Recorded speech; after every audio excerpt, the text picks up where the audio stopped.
Apakah dengan tercapainya berat badan yang ditargetkan sudah puas dengan hasilnya? OMAD, one meal a day, adalah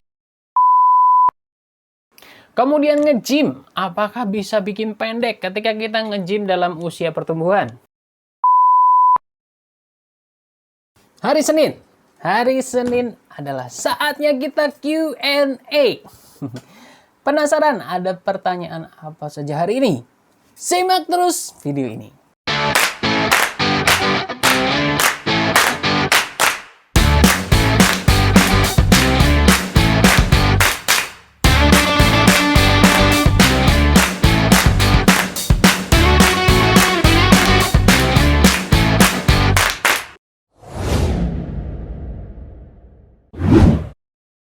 Hai semuanya, apa kabarnya? Semoga kalian sehat selalu. Sudah akhir bulan nih, gimana? Dompet aman dompet? Dompet saya enggak. Biasa, sebelum mulai saya mau menyapa dulu buat yang baru pertama kali join di channel ini. Selamat datang, selamat bergabung. Silakan ambil kursi duduk di belakang atau mau duduk di lantai juga boleh. Mau minum apa nih? Anggap saja rumah sendiri. Biasa gitu ya kalau nerima tamu. Terima kasih sudah klik video ini. Oke, tanpa berlama-lama, mungkin udah pada penasaran nih, ada pertanyaan apa saja hari ini? Karena tadi nonton cuplikan-cuplikan singkatnya mungkin. Oke, kita mulai saja langsung Q&A kita hari ini. Pertanyaan pertama, izin bertanya, yang harus kalau target berat badan sudah tercapai apa ya? Mungkin maksudnya yang harus dilakukan kalau target berat badan sudah tercapai. Pertama-tama saya mau menyampaikan selamat. Semoga menjadi keluarga yang bahagia. Salah ya? Saya balik bertanya dulu. Pertama-tama, apakah dengan tercapainya berat badan yang ditargetkan sudah puas dengan hasilnya? Apakah sudah puas dengan bentuk badannya? Kalau belum, ya harus rekomposisi tubuh selanjutnya. Dalam artian hal ini tentu saja memperbaiki massa lemak dan massa ototnya. Mengurangi massa lemak, menambah massa ototnya, supaya bisa mendapatkan badan yang lebih ideal. Jangan kebalikannya, menambah massa lemaknya, mengurangi massa ototnya. Itu sih bisa gawat. Kalau ternyata sudah puas dengan bentuk tubuhnya, ya pertahankan bentuk tubuh tersebut. Caranya dengan menaikkan kalorinya yang tadinya defisit kalori menjadi kalori maintenance. Dan tetap pertahankan pola hidup yang sehat. Cukupi kebutuhan gizi, kebutuhan hidrasi, kebutuhan istirahat, olahraga rutin, dan manajemen stres yang baik. Tapi kan saya nggak tahu ya, sebelumnya dietnya ketika berhasil mencapai target berat badan yang ditargetkan tadi, apakah dengan pola hidup yang sehat atau tidak? Kalau ternyata bukan, ya segera rubah ke pola hidup yang sehat. Dan semoga berat badannya nggak jadi naik ya. Tetapi kalau memang sudah menerapkan pola hidup yang sehat, terus pertahankan pola hidup tersebut.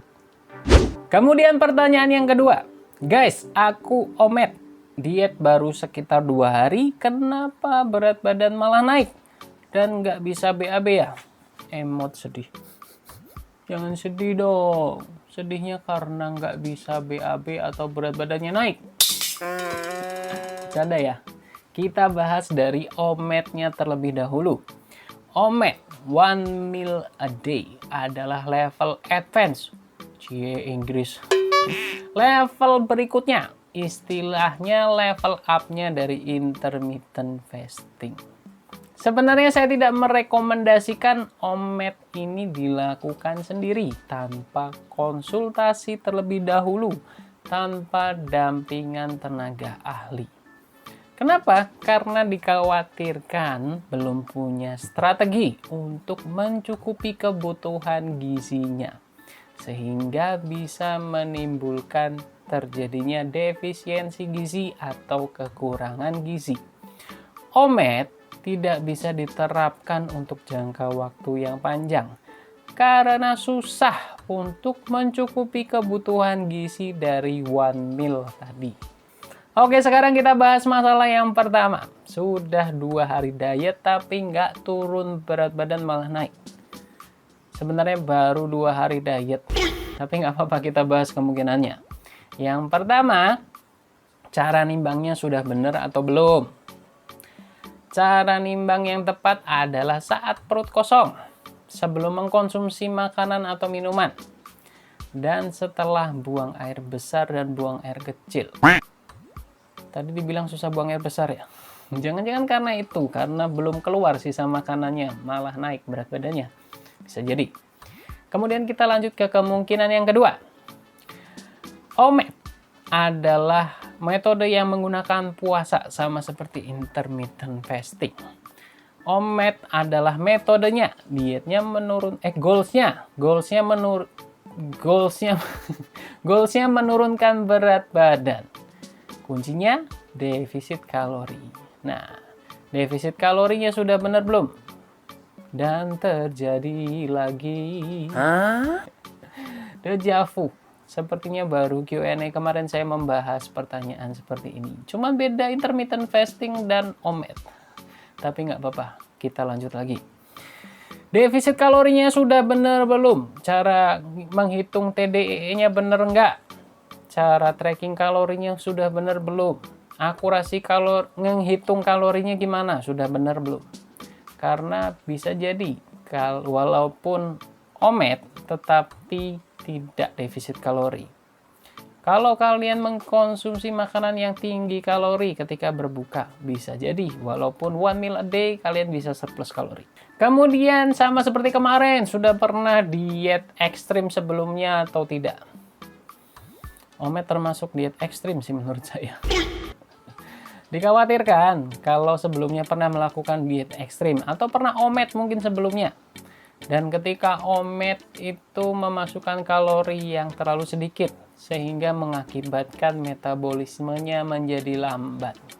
Yang seharusnya sudah defisit kalori ternyata nggak defisit kalori gara-gara diet ekstrim yang pernah dilakukan. Kemudian kita lanjut ke masalah yang kedua, susah BAB. Ketika diet dan susah BAB ada 3 faktor utamanya. Yang satu, kurangnya serat. Yang kedua, kurang cairan atau kurang hidrasi. Yang ketiga, kurangnya volume makanan. Nah, masalah hal ini sudah pernah saya bahas di video sebelumnya. Kalau mau nonton versi detailnya, nanti saya lampirkan di description box. Tentu saja masih ada kemungkinan lain untuk susah BAB-nya atau tidak lancar BAB-nya. Misalnya masalah kesehatan organ pencernaan kita. Tetapi semoga bukan itu masalahnya. Kalau masalahnya itu tentu saja harus konsultasi ke tenaga medis. Kalau boleh saya menyarankan, pertimbangkan kembali metode OMAD ini. Kecuali yakin bisa mencukupi kebutuhan gizi dari 1 meal a day ini. Atau kalau tetap mau OMAD, ya paling nggak konsultasi dulu dengan tenaga medis atau tenaga ahli. Tetapi kembali lagi, ini hanya saran saya. Keputusan tetap ada di tangan kamu. Kemudian pertanyaan yang ketiga. Kak, diet ketika sedang masa pertumbuhan bisa mempengaruhi tinggi badan nggak, Kak? Pernah dengar kalau nge-gym pas masa pertumbuhan malah bisa pendek, Kak? Benar nggak, Kak? Makasih, Kak. Umur berapa ini, by the way? Karena beda antara pria dan wanita, tutup usia, serem amat, tutup usia pertumbuhannya maksudnya. Berbeda pria dan wanita, biasanya lebih cepat tutup wanita, lempeng pertumbuhannya lebih cepat menutup pada wanita. Yang pertama, apakah diet bisa mempengaruhi pertumbuhan kita ketika kita diet dalam masa pertumbuhan? Jawabannya bisa. Tunggu dulu. Dietnya goalsnya apa dulu nih? Karena tahu sendiri arti diet yang sesungguhnya adalah pengatur pola makan. Betul. Nah, kita anggap saja memang diet yang dimaksud adalah diet untuk mengurangi berat badan, di mana kuncinya adalah defisit kalori. Ketika tubuh dalam kondisi defisit kalori, tentunya asupan gizi juga akan ikut berkurang. Dikhawatirkan bisa tidak terpenuhi asupan-asupan gizi yang mendukung pertumbuhan seperti kalsium, protein, dan lain-lain. Apalagi kalau dietnya ekstrim, dietnya ngawur, tentu saja bisa mempengaruhi masa pertumbuhan. Karena itu tidak disarankan defisit kalori dari mengurangi asupan makanannya. Ketika sedang masa pertumbuhan, untuk defisit kalori bisa diperbanyak aktivitas fisiknya seperti olahraga. Kemudian bisa juga dengan mengganti makanannya. Dalam artian yang tadinya misal makanan yang tinggi kalori tapi rendah gizi, diganti dengan makanan-makanan yang lebih rendah kalorinya tetapi lebih padat gizi. Kemudian nge-gym, apakah bisa bikin pendek ketika kita nge-gym dalam usia pertumbuhan? Bisa nggak? Jawabannya tidak. Itu hoax doang. Mendok banget ya gua. Jawabannya tidak. Itu hanyalah hoax doang. Ada kabar buruk sedikit bahwa tinggi badan faktor yang paling berpengaruh adalah genetik. 70-80%-nya adalah dipengaruhi oleh genetik kita. Tetapi jangan khawatir, masih bisa memaksimalkan masa pertumbuhan kita dengan mencukupi kebutuhan gizi kita. Yang mendukung pertumbuhan tentunya, istirahatnya teratur, olahraganya juga teratur, olahraga yang merangsang pertumbuhan kita. By the way, kalian tahu Aska Corbuzier? Putra dari Deddy Corbuzier.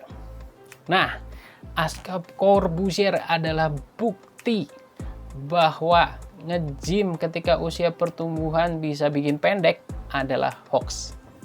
Oke, itu tadi 3 Q&A kita hari ini. Buat yang punya pertanyaan, jangan ragu untuk bertanya. Kalian bisa tulis di kolom komentar di bawah atau DM langsung ke IG saya. Buat yang belum subscribe, jangan lupa mohon bantuannya untuk subscribe, nyalakan lonceng notifikasinya. Buat yang suka dengan video ini, jangan lupa pencet tombol like-nya, bantu share ke teman-teman kalian. Jangan lupa selalu menerapkan pola hidup yang sehat. Terima kasih sudah nonton video ini sampai akhir. Sampai ketemu di video selanjutnya. Stay fit, stay healthy, and bye-bye. Tumben pakai hitam, biar beda. Padahal karena lagi males pakai gel rambut, biar nggak kelihatan. Kalau pakai hitam kan nggak terlalu kelihatan, ya nggak?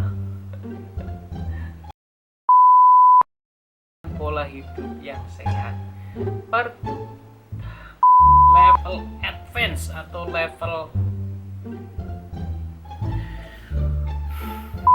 Kemudian pertanyaan yang kedua.